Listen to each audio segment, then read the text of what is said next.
तिसऱ्या वर्धापन कार्यक्रमाच्या निमित्तानं व्यासपीठावर उपस्थित असलेल्या या गावच्या सरपंच शिंदेताई ज्यांचा आपण सत्कार केला ते सत्कारकृती याच गावच्या आमच्या भगिनी कुमारी धनश्री दुसाड मॅडम की त्या एसटीआय म्हणून सिलेक्शन झालेलं आहे आणि त्या सध्या स्वभाव अधिकारी म्हणून कार्यरत आहेत। तसेच दुसरे सत्कारकृती की जे सध्या गडचिरोली महाराष्ट्राचा सगळ्यात दहशतवादी जिल्हा म्हणून जर कुठला बघितला असेल किंवा आपण कुठला पाहत असेल तर गडचिरोली जिल्हा आणि आपणा सर्वांना अभिमान वाटावा असं हे सत्कारकृती आहेत की त्यांची सेवा गडचिरोलीमध्ये जवळजवळ 2.5-3 वर्ष झालं पीएसआय म्हणून ते कार्यरत आहे। तर ते अक्षयजी जाधव यांची पीएसआय म्हणून नियुक्ती झाली आणि फर्स्ट अपॉइंटमेंट गडचिरोलीला आहे आणि अतिशय चांगल्या पद्धतीने यशस्वी कारकीर्द त्यांनी पार करत आणलेले आहे। असं हे सत्कारकृती म्हणून व्यक्तिमत्व व्यासपीठावर उपस्थित असलेल्या नुकत्याच आपल्याला गेलेल्या ज्येष्ठ पाहुण्या ज्योतिताई कुलकर्णी आमचे या गावचे मार्गदर्शक दीपक आबा देशमुख आमचे राष्ट्रपती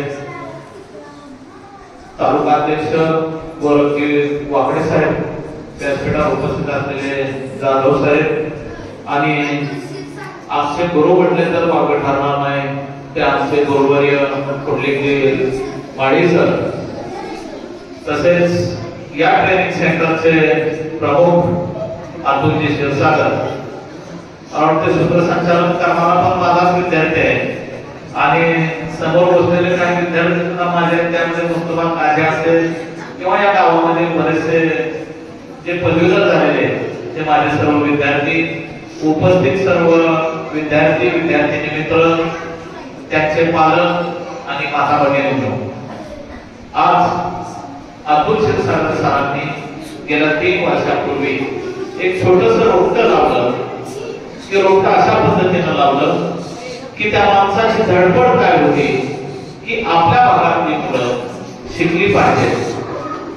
तसं तर या उपळाई गावाला खूप मोठी अधिकाऱ्यांची परंपरा असलेलं या सोलापूर जिल्ह्यात एक घोषणाव गाव म्हणून आपण उपळाईकडे पाहिलं जातं आणि त्याच गावामध्ये त्याच गावातला एक युवक पुण्याला जातो काही काळ अभ्यास करतो पण शेवटी नशीब परिवर्तन लागतं पण कुठलाही नाउमेद होता आपण परत गावात येऊन पुन्हा एकदा शिक्षण क्षेत्रात चांगली प्रगती घडवण्यासाठी आपल्या गावातल्या पिढीला पुढे भविष्यात चांगला आकार देण्याचं काम ज्यांनी हातात घेतलंय ते अतुल क्षीरसागर सरांनी आणि खरंच क्षीरसागर सरांचं मी मगापासून बघितलं की लहान मुलं सुद्धा एवढी इन्स्पायर आहे एवढी प्रेरणा मुलांनी सुद्धा येऊन चांगल्या पद्धतीने भाषण केली।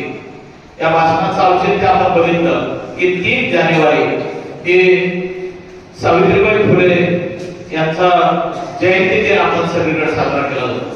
खरं तर या जयंती दिनाचं महत्व एवढं आहे की महाराष्ट्रात या दिनाला बालिका दिन म्हणून आपण साजरा करतो। त्याचं कारण काय की ज्योतिबा फुले आणि सावित्रीबाई फुले या तत्कालीन समाजात वावरत असताना आपल्या महाराष्ट्रामध्ये सुद्धा मुलींची शाळा असताना पहिली मुलींची पुण्यामध्ये शाळा भिडेवाड्यात 1848 रोजी सावित्रीबाईंनी काढली।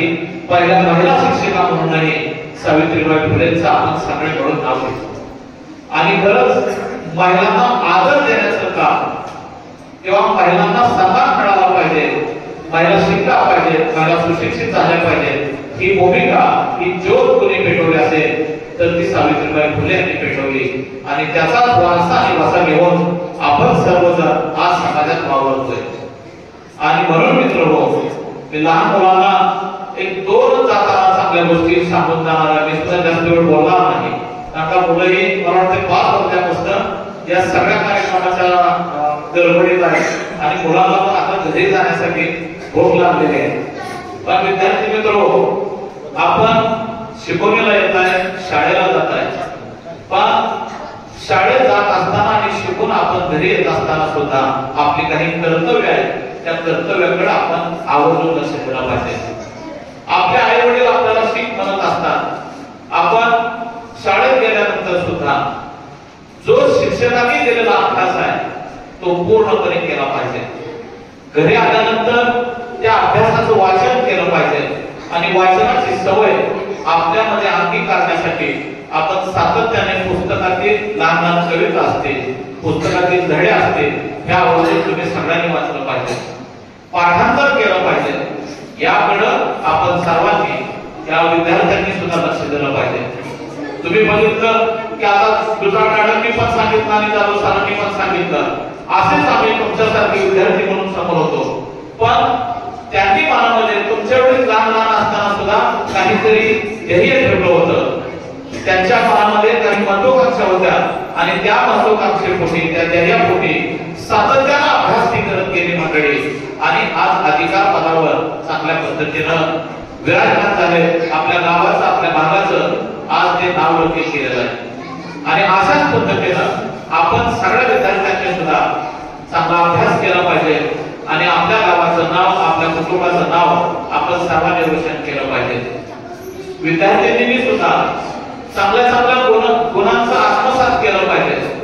त्यामध्ये मी लहान मुलींसाठी सुद्धा काही गोष्टी सांगू इच्छितो की लहान मुलींनी सुद्धा तुम्हाला छोट्या छोट्या गोष्टी आहेत की रांगोळीसारखी गोष्ट, रांगोळी कशा काढायची यामध्ये सुद्धा आपण शिकून असलं पाहिजे. लहानपणापासून आपल्याला या गोष्टी शिकल्या पाहिजे की शेवटी शिक्षण हे महत्वाचं आहे. आपल्याला कोणती ना कोणती गोष्ट शिकण्यासाठी सारखी धडपड केली पाहिजे. आणि विद्यार्थ्यांनी आपल्या मनामध्ये एखादा प्रश्न जर आला तर तो प्रश्न सातत्याने विचारायची भूमिका ही मुलांमध्ये असली पाहिजे.